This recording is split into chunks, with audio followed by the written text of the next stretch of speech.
Hey, welcome back to the Disney Plus Everyday Challenge, and today we have Life with Mikey. This is just as I suspected yesterday.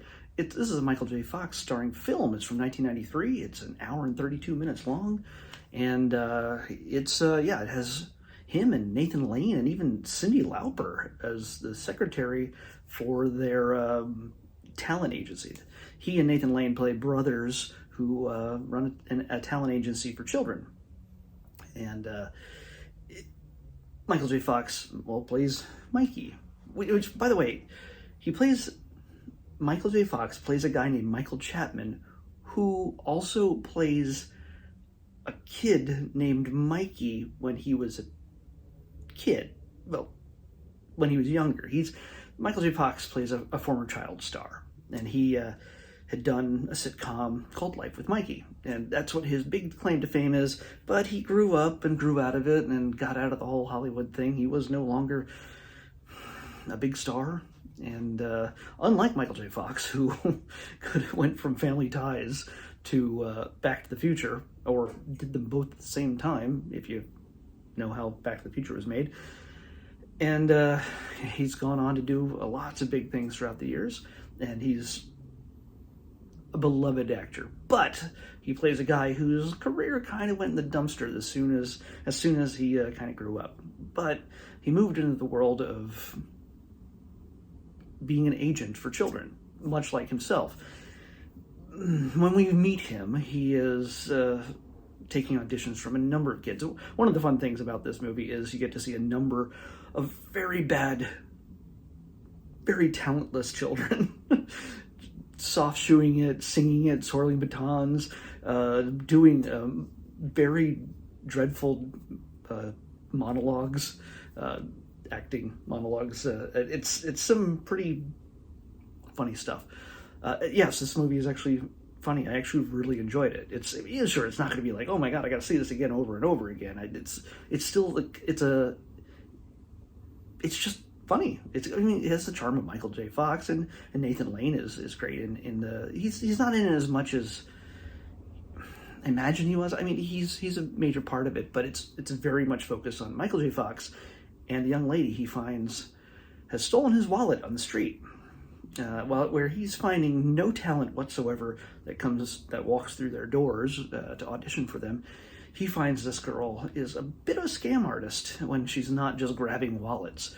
He watches as she gets caught on the street in New York City as some adults confront her, and she tells this tremendous sob story that breaks some hearts and makes them not be so... They don't try to arrest her for stealing wallets, and he kind of helps her out along the way. That's about as much as I'm going to tell you right here, story-wise, but that's how they meet and how they get to be in each other's lives.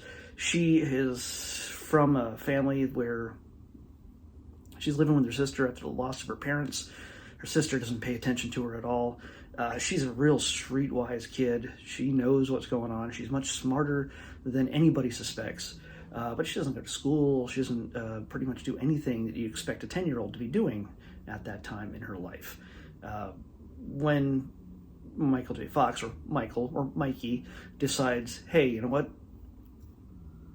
Come and do this audition for this cookie company, and you could get a big pile of money, and I get my 10%, which she tries to negotiate.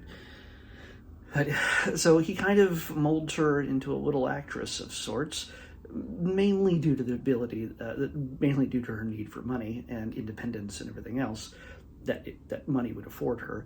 She does not have any interest in living with her sister, and she and Michael end up becoming very close friends. She ends up moving in with him, and he does not want that, but it becomes a thing that's necessary in order to keep her on the straight and narrow, and puts her in school.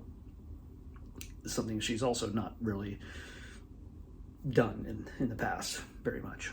So yeah, there's a little bit of a sad story. It's a little bit of drama. It wraps up really nicely. It's a Touchstone Pictures film, by the way, so it's not a Disney film. So we're not getting Annie here. It's not Little Orphan Annie. It's not very sweet. there's actually some strong language toward the beginning of the film when Mikey, when we first meet him, and he sort of ticks off a guy much bigger than him, and he has some choice words. So if you're afraid of Disney shows that have strong language, it's nothing. There's no F-bombs or anything. They would have censored that considerably, like they did with Adventures in Babysitting. But yeah, in this, there's a few strong words, but it's not prevalent throughout the film. However, there is a lot of smoking in this film, and it does say contains tobacco depictions at the beginning, but it actually has a purpose in the plot. He smokes a lot. Michael smokes a lot, and she, in his efforts to rehabilitate her, she does what she can to rehabilitate him from a nasty habit. So there's kind of a both ways. They help each other in different ways. That's the heart of the film, of course. By the way, it takes place appropriately during the Thanksgiving Christmas season. So if you want to watch this is a great film if you're going to watch this maybe on Thanksgiving in a few days, or somewhere between there and Christmas. But it's not necessarily a Christmas or holiday film. It just is set during that time between Thanksgiving and Christmas. So yeah, it's got a great cast. There's Ruben Blades makes an appearance in this film. If you don't know what that name is, I just was looking at him whenever he showed up on screen, and I'm like, where do I know that guy from? He's much younger in this, but he is currently on Fear the Walking Dead. He's well, you'll know when you see him if you watched that show or this movie at all. But yeah, one of the biggest surprises though in this was seeing David Krumholtz, which he's been in a number of shows. He was also in Serenity, Joss Whedon's Firefly movie. David Krumholtz was the one who was connecting the verse, can't stop the signal kind of thing. He plays this really bratty, like a 12-year-old kid who thinks he's the greatest actor in the world, and he abuses his power and wealth to make himself seem bigger. And he sets his eyes on Angie a little bit, and yeah, she doesn't take that very well. She is very, like I said, she's very streetwise, and she's street tough. She does not take any crap. So, and by the way, she's played by Christina Vidal, which I'm not. She looks very familiar, and she's been on a number of different shows and movies over the years. If you recognize her, she's grown up, beautiful young woman, and she's still working, as far as I can tell. But yeah, another Victor Garber makes a small appearance. He's a character actor who's been in like everything, but you might recognize him from the movie Alias, the TV show Alias with Jennifer Garner. He's been like I said, he's been in so many things. But one of the biggest surprises that I didn't know going into this was Cyndi Lauper showing up, and you know her from her singing career and everything else. It just she did a few acting things here and there back in the 90s, 80s maybe, and yeah, so it was fun. She's Cyndi Lauper, so it's always fun to see her. She's funny. And she has a great repartee with Michael throughout this. It's a nice little running bit they have going between them. But yeah, it's not like, going to be the greatest movie in the world, but it's entertaining, and I expected to not have any care for this at all.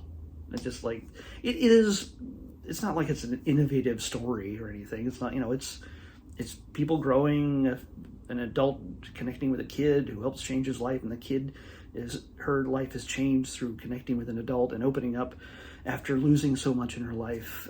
She's shut herself off from a lot of people, and she's emotionally unavailable, and she doesn't really like a whole lot of people, but the two of them work together and they discover new things and they grow from it. So yeah, it's you get the feeling that they could have maybe made this into a series, and it would have maybe lasted maybe a couple of years, and they bring in new kids and I don't know, have different moments where people saying, I don't know, but it's well done. And again, it's that Michael J. Fox charm that we find in Back to the Future, of course. That's really brings it home. Here, you know, it's honestly not even a few years after him doing Back to the Future 3. It's like, what is it, 2-3 years, 4 years after this? And here he's playing a 31-year-old. Maybe he was 31 at this point, I don't know. But he's playing a guy in his 30s, just who's listless and no direction and unreliable. And, well, this little girl brings him into focus a little bit better. So, yeah, and it does end a little too neatly at the end, even as things start to fall apart for the characters.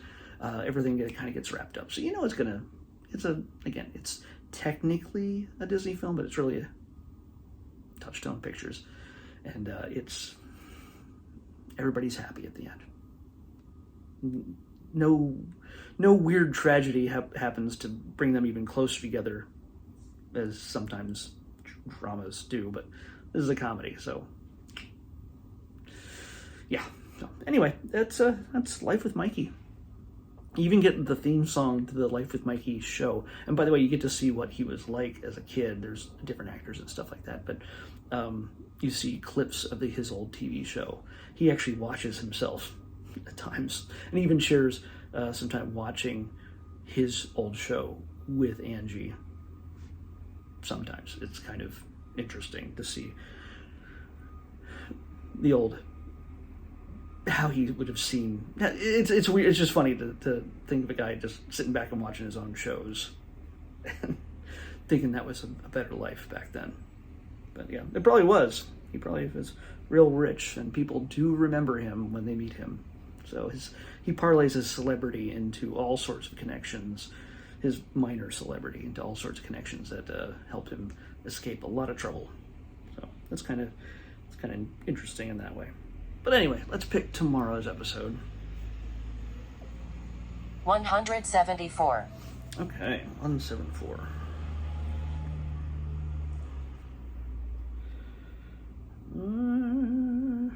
Oh, okay. We got another movie. And it is... I guess it's a classic. I don't know, sort of a classic. We'll see. I honestly have to admit I have not seen it. At least I don't remember seeing it. It's one of those movies. You know, if I have seen it, it's been a while. But we are going to watch Flight of the Navigator. Oof. Flight of the Navigator is what we're watching next on the Disney Plus Everyday Challenge. I'll see you back here tomorrow with that.